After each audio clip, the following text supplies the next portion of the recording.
Hi friends, स्वागत आहे तुमचं आजच्या अजून एका नवीन रेसिपीमध्ये। तर आज आपण बघणार आहोत शेवग्याच्या शेंग भाजीचा रस्सा, तोही एकदम झटपट। चला तर मग रेसिपीकडे वळूया। आणि त्याआधी आपण बघणार आहोत शेवग्याच्या शेंगमध्ये कुठले कुठले घटक असे असतात की ते आपल्याला खाण्यासाठी खूप जास्त उपयुक्त असतात। शेवग्याच्या शेंगमध्ये खूप जास्त पौष्टिक घटक असतात, तसंच त्यामध्ये protein, amino acid, beta carotene, calcium, fibre, sodium यासोबतच इतर पौष्टिक घटक सुद्धा यामध्ये असतात। आणि शेवग्याच्या शेंगमध्ये पालकापेक्षा 25 पट जास्त लोह सुद्धा असते आणि दुधापेक्षा 17 पट जास्त कॅल्शियम सुद्धा असते। यासोबतच व्हिटॅमिन सी, व्हिटॅमिन ए आणि प्रोटीन्स हे खूप जास्त खाण्यासाठी उपयुक्त आहे। तर या ठिकाणी मी ह्या 4 शेंगा घेतलेल्या आहेत। तर या 4 शेंगा आपल्याला जास्त जाड पण नाही आणि जास्त बारीक पण नाही, अशा प्रकारे आपल्याला या शेंगा घ्यायच्या आहेत। तर आता आपण दोघी साइडने जे आहे तर ते आपण हे व्यवस्थित कट करून घेऊ। आणि अशा प्रकारे कट केल्यानंतर थोडंसं साल सुद्धा निघते, तर ते सुद्धा त्यासोबत आपण काढून घेणार आहोत। त्यानंतर या ठिकाणी तुम्ही बघू शकता, मी अशा प्रकारे थोडंसं बारीक जास्त होतं तर त्यामुळे मी तिथनं कट केलं। आणि या ठिकाणी तुम्ही बघू शकता अजून थोडंसं जे आतून आहे तर ते पोकळ होतं, त्यामुळे मी ते सुद्धा छान असं व्यवस्थित कट करून घेतलं। तर अशा प्रकारे तुम्हाला ज्या शेवग्याच्या शेंगा आहेत तर त्या कट करायच्या आहेत। तर शेवग्याच्या शेंगा आपल्याला जवळपास म्हणजे जास्त मोठ्या पण नाही आणि जास्त लांब पण नाही, अशा आपल्याला एक बोटाच्या आकारा एवढ्यामध्ये आपल्याला ह्या कट करून घ्यायच्या आहेत। एका शेंगचे जवळपास आपल्याला 4 ते 5 तुकडे करून घ्यायचे।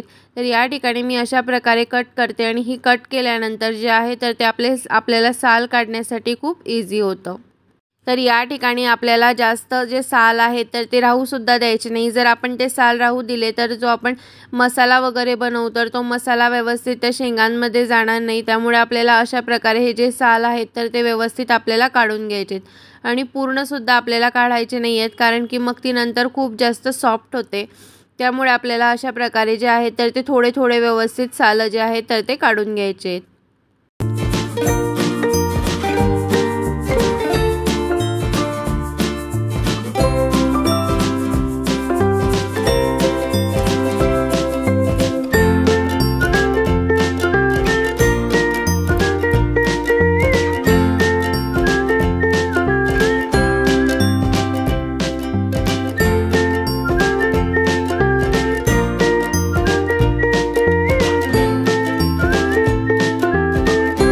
या ठिकाणी मी त्या सगळ्या शेंगा आहेत तर त्या छान अशा कट करून घेतल्यात आणि त्यांचे साल सुद्धा व्यवस्थित वरतून काढून घेतलेले आहेत। आणि आता मी एका पाण्याने छान असं स्वच्छ धुवून घेतलं आणि त्यामध्ये मी पाणी ॲड केलं। आणि आता यामध्ये आपण टाकणार आहोत अर्धा चमचा हळद, त्यासोबतच आपण त्यामध्ये टाकणार आहोत अर्धा चमचा मीठ। आणि आता हे आपल्याला छान असं मिक्स करून घ्यायचं आहे। तर या ठिकाणी शेवग्याच्या शेंगा आहेत तर त्या आपल्याला छान अशा उकळायला ठेवायच्या आहेत आणि सुरुवातीची 4 ते 5 मिनिटं गॅसची फ्लेम हाय ठेवायची। आणि सोबतच 4 ते 5 मिनिटानंतर आपल्याला गॅसची जी फ्लेम आहे तर ती कमी करायची। आणि अशा प्रकारे कमी गॅसवर आपल्याला ह्या शेंगा ज्या आहेत तर त्या 80% आपल्याला शिजवून घ्यायच्या आहेत। तर या ठिकाणी आपल्या ज्या शेंगा आहेत तर त्या छान अशा उकडल्या गेलेल्या आहेत। तर आपण शेंगा ज्या आहेत तर त्या चेक करून बघूयात की शिजल्या आहेत की नाही, म्हणजेच आपल्याला पूर्ण अशा जास्त शिजवून घ्यायच्या नाही आहे। तर आपल्याला फक्त 80% ज्या शेंगा आहेत तर त्या छान अशा शिजवून घ्यायच्या आहेत। तर या ठिकाणी तुम्ही बघू शकता फोकने छान असं जे आहे तर ते दाबलं जातं आहे आणि पूर्ण शेंग जी आहे तर ती 80% पर्यंत ऑलमोस्ट शिजलेली आहे। तर आता आपण गॅसची फ्लेम बंद करू। तर या ठिकाणी मी एक तवा ठेवलेला आहे, तर तुम्ही तव्याऐवजी कढईचा सुद्धा किंवा पॅनचा वापर या ठिकाणी करू शकता।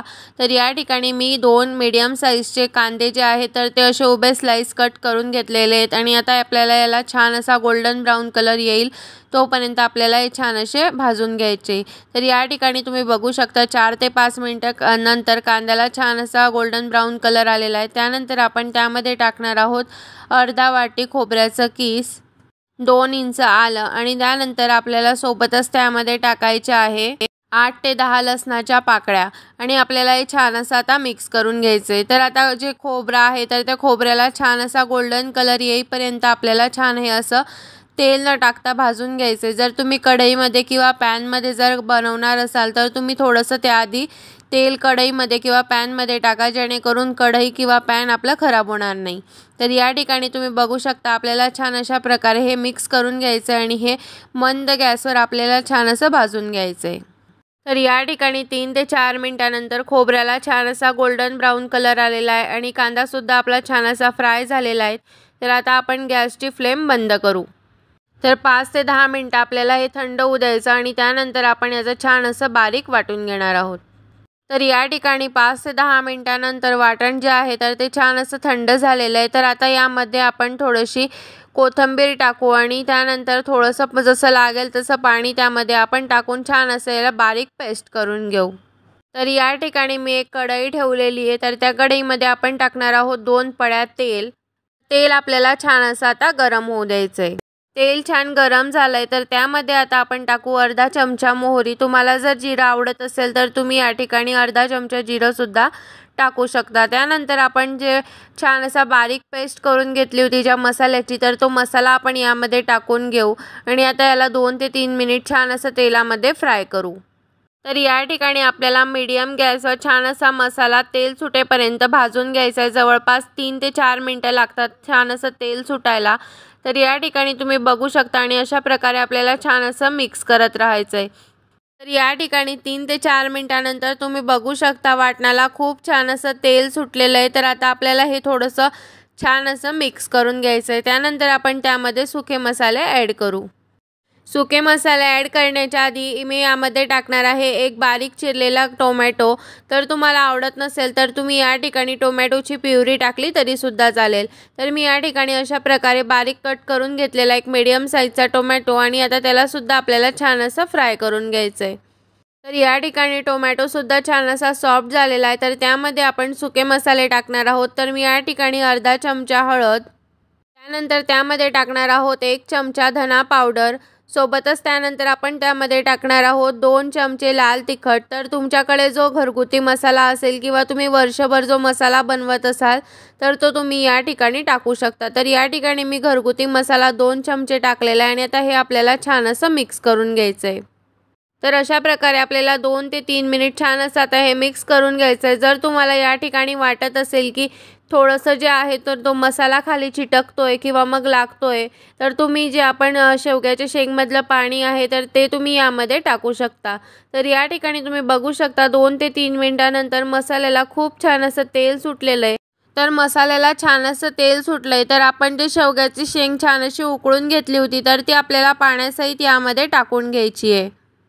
आणि या ठिकाणी तुम्हाला जर वाटत असेल की भाजीचा रस्सा आणखी पातळ हवा आहे तर तुम्ही यामध्ये तुमच्या गरजेनुसार गरम पाणीसुद्धा ॲड करू शकता। तर पाणी ॲड केल्यानंतर आपल्याला हे छान असं आता मिक्स करून घ्यायचं आणि याला छान अशी आता उकळी येऊ द्यायची। जशी जशी छान अशी भाजी शिजेल तर तसं छान अशी आपल्या शेवग्याच्या शेंगला छान अशी तरी येईल। तर 2 ते 3 मिनिटानंतर मी यामध्ये टाकला आहे अर्धा चमचा गरम मसाला। जर तुमच्याकडे गरम मसाला नसेल तर तुम्ही याऐवजी किचन किंग मसालासुद्धा वापरू शकता। आणि सोबतच आपल्याला हे सुद्धा छान असं आता मिक्स करून घ्यायचं आणि भाजीला छान अशी आता उकळी येऊ द्यायची आहे। तर या ठिकाणी तुम्ही बघू शकता 2 ते 3 मिनिटानंतर छान अशी भाजीला उकळी आली आणि मी यामध्ये थोडंसं मीठ टाकलं, कारण की आपण शेंगा उकडताना त्या पाण्यामध्ये सुद्धा आपण मीठ टाकलेलं होतं आणि तोच पाणी आपण या भाजीमध्ये टाकलेलं आहे। त्यामुळे आपण मिठाचं जे प्रमाण आहे तर ते थोडंसं बेतानेच यामध्ये घालायचं आणि आता मीठ टाकल्यानंतर सुद्धा आपल्याला हे छान असं आता मिक्स करून घ्यायचं आहे। तर या ठिकाणी 5 ते 7 मिनिटानंतर आपल्या भाजीला छान अशी उकळी आली आणि जेवढी आपली भाजी छान अशी शिजेल तर या ठिकाणी मस्त अशी भाजीला छान अशी तर्री येते। आणि सोबतच ही भाजी अशी आहे की तुमच्याकडे जर पाहुणे वगैरे आलेले असतील तर तुम्ही ही भाजी बनवली तरीसुद्धा आवडीने खातील। तर या ठिकाणी भाजीला छान अशी उकळी आली तर आपण आता यामध्ये थोडीशी कोथिंबीर टाकू आणि आता याला छान असं आता मिक्स करून घेऊ। तर या ठिकाणी आपली तयार आहे मस्त अशी शेवग्याची शेंग रस्सा भाजी। चला तर मग आता सर्व करूयात। तर ही शेवग्याची शेंग रस्सा भाजी तुम्ही चपातीसोबत, भाकरीसोबत, फुलक्यासोबत किंवा मग राईससोबत सुद्धा खाऊ शकता। तर तुम्हाला ही रेसिपी कशी वाटली हे कमेंट करून नक्की सांगा आणि व्हिडिओ आवडला असेल तर लाईक करा, शेअर करा आणि चॅनलवर नवीन असाल तर सबस्क्राईब करा। तर भेटूया पुन्हा अशाच एका नवीन रेसिपीसोबत। तोपर्यंत बाय बाय।